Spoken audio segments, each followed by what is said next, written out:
Organise ta séance de travail. Offre-toi suffisamment de temps pour vraiment digérer toutes les informations que tu traites mentalement pendant la pratique. Évite de travailler le même passage 2 fois dans la journée. C'est frustrant d'avoir l'impression que ce que tu as bien réussi le matin se dégrade le soir. Accorde-toi une bonne nuit de sommeil. Le lendemain matin, tu seras soulagé de constater que tout ce que tu as travaillé la veille devient plus fluide. Chaque chose dans la vie est un terrain d'apprentissage pour mieux se connaître, que ce soit dans la pratique, les études ou le travail. Tu verras qu'en changeant simplement d'attitude pendant ta pratique, tu progresseras non seulement musicalement, mais tu amélioreras aussi ton bien-être.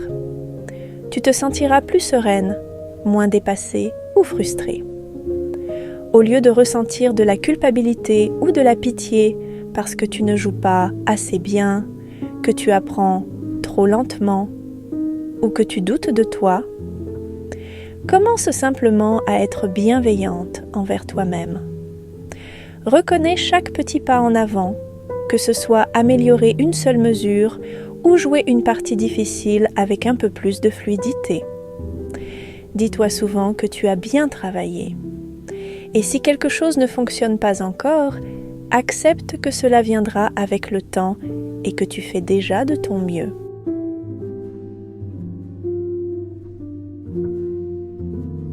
Jouer du piano n'est pas facile. En plus du travail quotidien intense, vous pouvez ressentir une pression constante de la part de votre professeur, ainsi que des échéances de concerts ou d'auditions.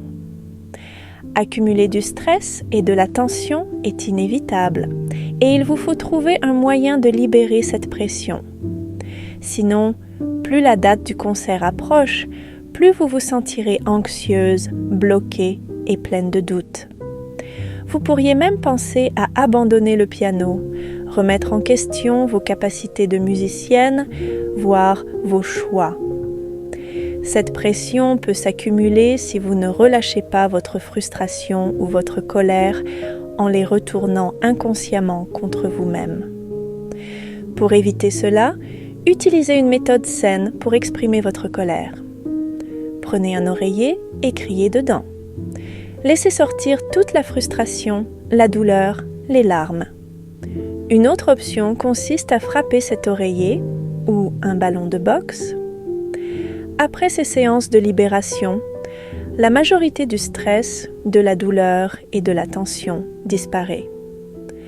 Même si rien ne change extérieurement, intérieurement, vous vous sentirez plus légère, calme, sereine. Et n'oubliez pas qu'un bon moyen de relâcher la tension est tout simplement de partager des rires et des moments agréables avec vos proches.